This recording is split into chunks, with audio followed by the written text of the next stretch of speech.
Pastor Brian from Summit Church here. I imagine many of you now know that Josh Anderson has resigned as our youth pastor. Josh told the kids at youth group last Wednesday, and we shared this news with the congregation Sunday morning. I'm putting it here as well, so those of you who aren't connected to our youth ministry or weren't at church are informed of this as well, because this will obviously have an impact on the life of our church. So Josh's resignation and what we're going to do with youth ministry is the topic for this week's edition of Wednesday's Words with Pastor Brian.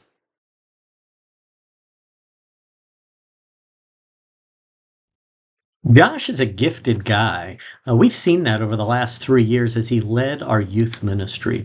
And as a result, I always assumed that if Josh left, it'd be because he had gotten a job at another church. The fact is, Josh has not accepted a position somewhere else. He has decided to step away from all ministry to deal with some personal issues in his own life. Now, I want to emphasize this is not due to sin or any other moral failure. Josh has some things going on in the background of his life that he said he cannot give himself fully to ministry until these issues are resolved. Now, recognizing this is a sign of integrity on his part. So Josh hasn't gotten fired or anything like that. He's leaving on good terms. When he shared this with me, I was shocked, just like many of you were when you heard the news. And as lead pastor, I appreciate Josh's service, 3 years of service, and I want to say again that he will be greatly missed. Now, the obvious question is, what are we going to do moving forward? What's the plan? Well, the knee-jerk reaction is just go find a replacement. You may remember that we began a staff transition with Craig and Chad 4 months ago in May that won't be complete until the end of next year. With Josh leaving, our staff will look even more different in a year and a half. Now, I see this as an opportunity to step back and evaluate what would be best for Summit Church and decide the future makeup of our ministry staff. Now, that said, we still need someone to oversee youth ministry. I began working on a job posting this week. I also put the word out through various churches and pastors I network with. It took 8 months last time we searched for a youth pastor, and based on national trends, I anticipate it may take a while again. In the meantime, our youth ministry will be led by volunteers and parents. So I attended the youth leaders meeting last week. I asked them to consider continuing to serve after Josh is gone.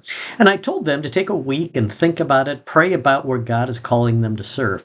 You know that there's often change when stuff like this happens, so it wouldn't surprise me if some of our current volunteers decide to step away from youth ministry. That's fine. It happens all the time. They certainly have the freedom to evaluate that now.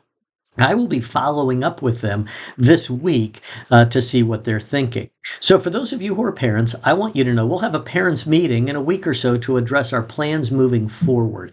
I didn't think it'd be productive to have that meeting until I had some answers for you about who's available to provide leadership during this time and what the ministry will look like. Now, for the rest of the congregation, I ask you to pray. First, pray for Josh. We love him. We want good things for him. Please include him in your prayers in the coming weeks and months. Now, secondly, pray for the teenagers in our church. Adolescence is a pivotal time spiritually.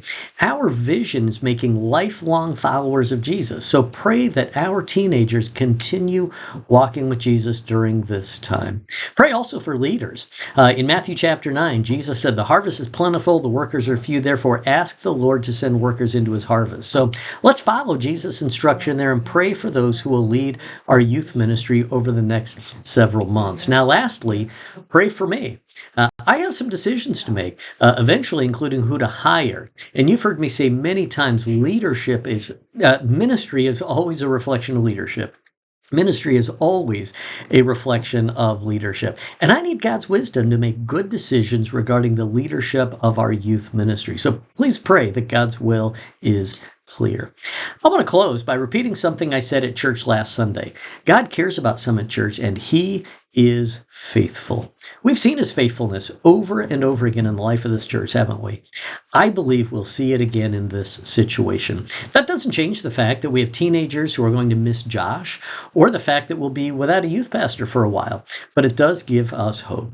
We will wait on the Lord and continue to seek him and trust that we will once again see his goodness and faithfulness play out now.